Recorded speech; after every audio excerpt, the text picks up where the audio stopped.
नमस्कार दोस्तों, मेरा नाम है ओमकार सिंह और आज हम आपके साथ एक कविता शेयर करने वाले हैं। कविता का नाम है चमारों की गली और इसके लेखक हैं अदम गोंडवी। अदम गोंडवी हमारे पसंदीदा लेखकों में से एक हैं। अदम गोंडवी एक ऐसे कवि हैं, शायर हैं, जिन्होंने अपनी कविताओं और शेर व शायरी के माध्यम से समाज के हर वर्ग, चाहे गरीब, पिछड़ा, शोषित, दलित, वंचित, सबकी व्यथा को उजागर किया अपनी कविताओं और शेर व शायरी के माध्यम से। साथ ही साथ सरकारी सिस्टम को भी चुनौती दी। अदम गोंडवी की ये कविताएं जन जन तक व्याप्त हैं। पहली बार जब मैंने ये कविता चमारों की गली पढ़ी थी तो इस कविता ने मुझे अंदर तक झकझोर के रख दिया।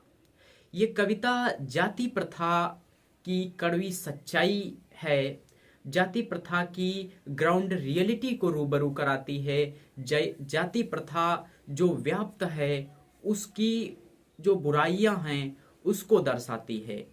तो दोस्तों, मैं यह कविता पढ़ना प्रारंभ करता हूँ। कविता है, आइए महसूस करिए जिंदगी के ताप को, आइए महसूस करिए जिंदगी के ताप को, मैं चमारों की गली तक ले चलूंगा आपको।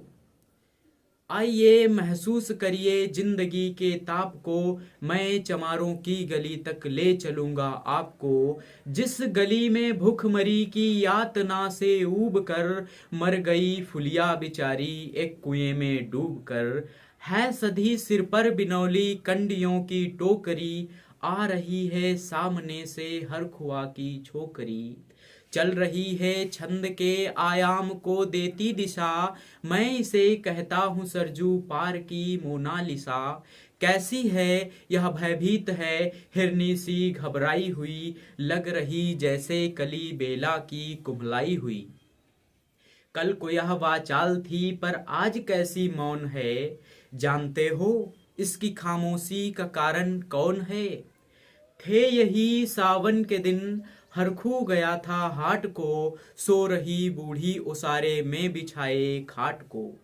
डूबती सूरज की किरणें खेलती थी रेत से, घास का गट्ठर लिए वो आ रही थी खेत से।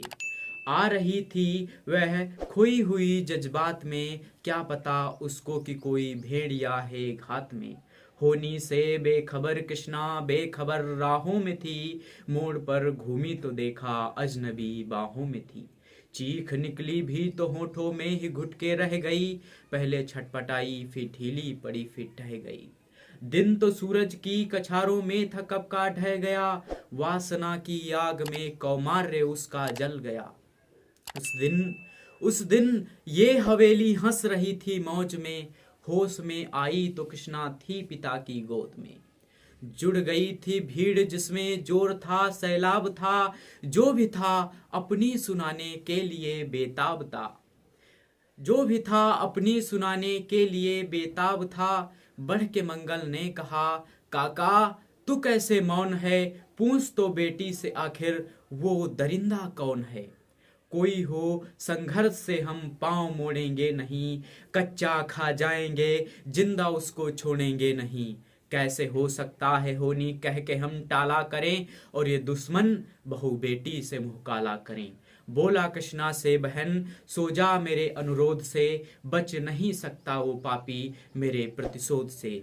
पड़ गई इसकी भनक थी ठाकुरों के कान में, वो इकट्ठे हो गए थे सरपंच के दालान में। दृष्टि जिसकी है जमी भाले की लंबी नोक पर, देखिए सुखराज सिंह बोले हैं खैनी ठोक कर। क्या कहें सरपंच भाई क्या जमाना आ गया, कल तलक जो पांव के नीचे था रुतबा पा गया। सरकार कहती है कि आपस में मिलजुल कर रहो, इन सुअर के बच्चों को अब कोरी नहीं हरिजन कहो। देखिए ना यह जो कृष्णा है चमारों के यहाँ, पड़ गया है सीप का मोती गंवारों के यहाँ। जैसे बरसाती नदी अल्हड़ नशे में चूर है, हाथ ना पुट्ठे पे रखने देती है मगरूर है। भेजता भी है नहीं ससुराल इसको हर खुआ, फिर कोई बाहों में इसको भींच ले तो क्या हुआ। फिर कोई बाहों में इसको भींच ले तो क्या हुआ, आज सरजू पार अपने श्याम से टकरा गई।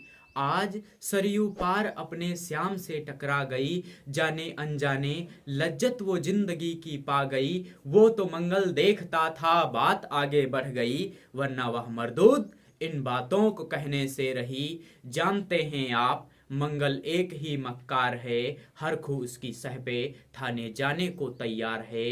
कल सुबह गर्दन अगर नपती है बेटे बाप की, कल सुबह गर्दन अगर नपती है बेटे बाप की, गांव की गलियों में क्या इज्जत रहेगी आपकी। बात का लहजा था ऐसा, ताव सबको आ गया, हाथ मूछों पर गए, माहौल भी सन्ना गया। था क्षणिक आवेश जिसमें हर युवा तैमूर था, हाँ मगर होनी को तो कुछ और ही मंजूर था।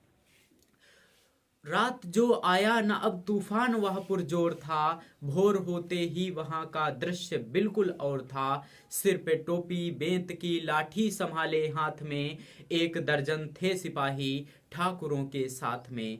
घेर कर बस्ती कहा हल्के के थानेदार को, जिसका मंगल नाम हो वह व्यक्ति आए सामने। निकला मंगल झोपड़ी का पल्ला थोड़ा खोलकर, एक सिपाही ने तभी लाठी चलाई दौड़कर। गिर पड़ा मंगल तो माथा बूट से टकरा गया, सुन पड़ा फिर माल वो चोरी का तूने क्या किया। कैसी चोरी माल कैसा, उसने जैसे ही कहा, एक लाठी फिर पड़ी, बस होश फिर जाता रहा। होश खोकर वह पड़ा था झोपड़ी के द्वार पर, ठाकुरों से फिर दरोगा ने कहा ललकार कर, मेरा मुंह क्या देखते हो, इनके मुंह में थूक दो, आग लाओ और इनकी झोपड़ी भी फूंक दो। और फिर प्रतिशोध की आंधी वहां चलने लगी, बेसहारा निर्बलों की झोपड़ी जलने लगी। दुधमुहा बच्चा व बूढ़ा जो वहां खेड़े में था, वह अभागा दीन हिंसक भीड़ के घेरे में था। घर को जलते देखकर वो होश को खोने लगे, कुछ तो मन ही मन मगर कुछ जोर से रोने लगे। कह दो इन कुत्तों के पिल्लों से कि वो इतराए नहीं, हुक्म जब तक मैं न दूं कोई कहीं जाए नहीं। यह दरोगा जी थे मुंह से शब्द झड़ते फूल से, आ रहे थे ठेलते लोगों को अपने रूल से। इनको डंडों से सुधारा जाएगा, ठाकुरों से भी जो भी टकराया वो मारा जाएगा। एक सिपाही ने कहा साइकिल किधर को मोड़ दें, होश में आया नहीं मंगल, कहो तो छोड़ दें। बोला थानेदार मुर्गे की तरह मत बांग दो, होश में आया नहीं तो लाठियों पे टांग लो। ये समझते हैं कि ठाकुरों से उलझना खेल है, ऐसे पाजी का ठिकाना घर नहीं है जेल है। पूछते रहते हैं मुझसे लोग अक्सर या सवाल, पूछते रहते हैं मुझसे लोग अक्सर या सवाल, कैसा है कहिए ना सरजू पार की कृष्णा का हाल। उनकी उत्सुकता को, शहरी नग्नता के ज्वार को, सड़ रहे जनतंत्र के मक्कार पैरोकार को, धर्म संस्कृति और नैतिकता के ठेकेदार को, प्रांत के मंत्री गणों को, केंद्र की सरकार को मैं निमंत्रण दे रहा हूँ, आए मेरे गांव में, तट पे नदियों की घनी अमराइयों की छाव में। गांव जिसमें आज पांचाली उभारी जा रही, या अहिंसा की जहां पर नथ उतारी जा रही है, तरसते कितने ही मंगल लंगोटी के लिए, बेचती हैं जिस कितनी कृष्णा रोटी के लिए। जय हिंद।